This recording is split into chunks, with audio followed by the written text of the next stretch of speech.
नमस्कार, पूजास किचनमध्ये तुम्हा सर्वांचे खूप खूप मनापासून स्वागत आहे। आज आपण नारळाची बर्फी बनवणार आहे। त्यासोबतच आपण जे वस्तू ॲड करणार आहे त्या एकदम महत्त्वपूर्ण आहे आणि जशी स्वीट्समध्ये बर्फी भेटते सेम त्याच पद्धतीची त्यापेक्षाही खूप चविष्ट आणि फ्रेश बर्फी आपण घरातल्या सामानमध्येच बनवणार आहे। तर व्हिडिओ स्किप न करता पूर्ण रेसिपी तुम्ही बघा।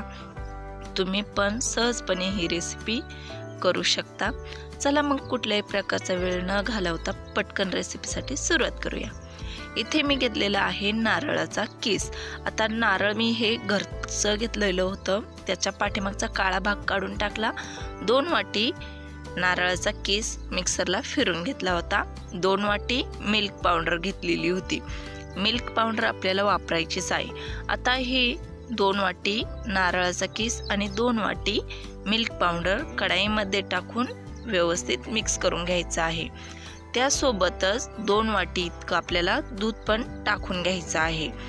जे प्रमाण तुम्ही बघू शकता व्हिडिओमध्ये आपल्याला तेच प्रमाण वापरायचं आहे आणि गॅस खालून चालू करायचा नाही बरं का लगेच, नाहीतर तुमची बर्फी पटकन तयार व्हायला सुरुवात होईल आणि ह्या गोठुळ्या तशाच राहतील। आधी सगळं हे मिक्स करून घ्यायचं आहे। ज्या पात्रात तुम्ही बर्फी बनवणार आहे त्या पात्रामध्ये सगळं हे एकजीव असं मिश्रण मिक्स झालं की मग आपल्याला त्यात अजून वस्तू ॲड करायच्या आहे। पण तुम्ही खोबऱ्याचा जो किस आहे तो विकत पण आणू शकता। इथं वेलायची टाकून घेतलेली आहे, अर्धा चम्मच। वेलायचीच्या पावडरने आपल्या बर्फीला खूप छान चव येते। त्यानंतर मी इथे टाकणार आहे साखरेचा, आपण साखर पण टाकू शकतो किंवा साखरेचा एकदम चुरा करून पण टाकू शकतो। तर 2.5 वाट्या मी इतकं साखरेची पावडर करून घेतलेली आहे, म्हणजे साखरेच्या मापात 1.5 वाटी इतकी आपली साखर मी इथे टाकलेली आहे। तुमच्या चवीप्रमाणे तुम्हाला जर कमी गोड आवडत असेल तर तुम्ही कमी वापरली तरी चालेल। आता हे मिश्रण पुन्हा आपल्याला एकजीव करून घ्यायचं आहे।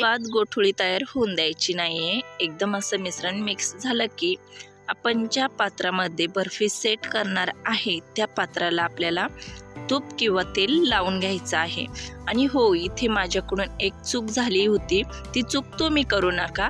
इथे मी तेल लावून घेतलं पण बटर पेपर टाकायचा विसरून गेले। तर तुम्ही बटर पेपर टाका, त्यावर तूप लावा किंवा तेल लावा आणि मग त्याच्यावर ड्रायफ्रूट टाका, जेणेकरून तुमची बर्फी सहजपणे खाली सटकायला ज्या टीनमधून मदत होईल।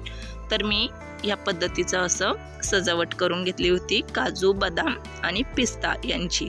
आता गॅसची फ्लेम आपल्याला फुल ठेवून हे मिश्रण एकदम असं डागून द्यायचं नाहीये, सारखं आपल्याला हलवतच राहायचं आहे।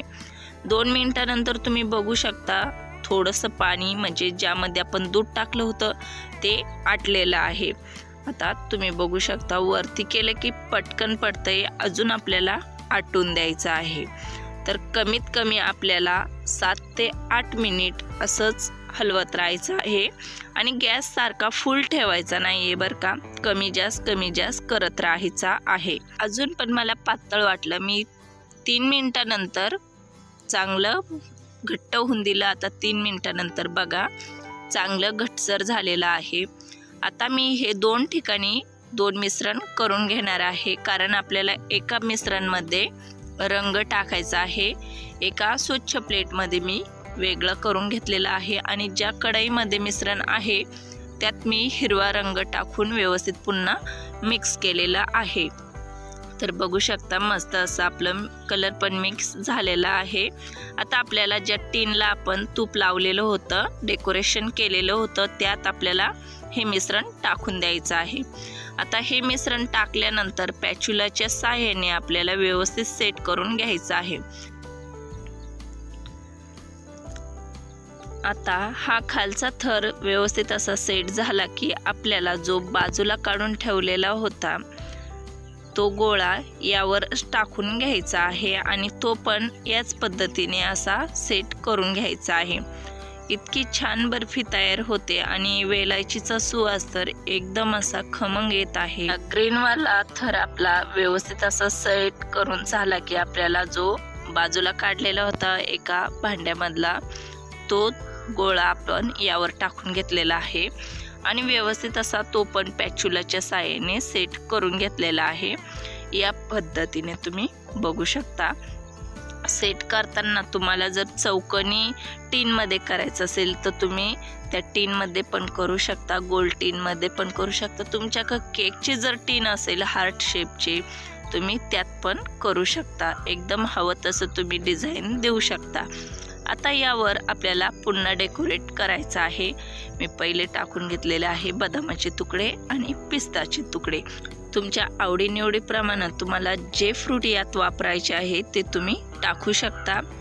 बघू शकता किती छान आपली डेकोरेशन असं झालेलं आहे। आता पॅच्युलाच्या साहाय्याने अल्लद आपल्याला ते फ्रूट दाबून द्यायचे आहे, म्हणजे त्यामध्ये चांगले मुरले जातात आणि सेट पण होते।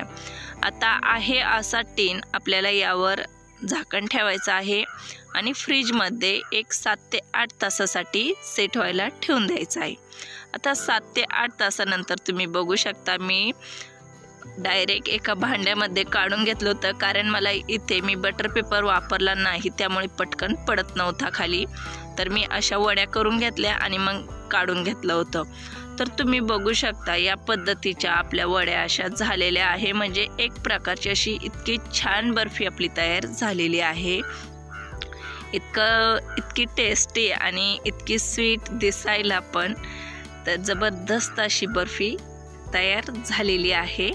तर तुम्ही पण अशा सोप्या पद्धतीत नक्की रेसिपी तयार करत जा आणि मला पण कळवत जा। तुम्ही ज्या माझ्या रेसिपी करतात ते मला इन्स्टा आणि व्हॉट्सअपवर मेसेज करून सांगतात, पण मला इथेच मेसेज करत जा की तुमची ही रेसिपी मी केली होती आणि ती खरंच खूप छान झाली आहे। तर मला लगेच इथे समजत जाईल नेमकं तुम्ही कोणती रेसिपी केली होती।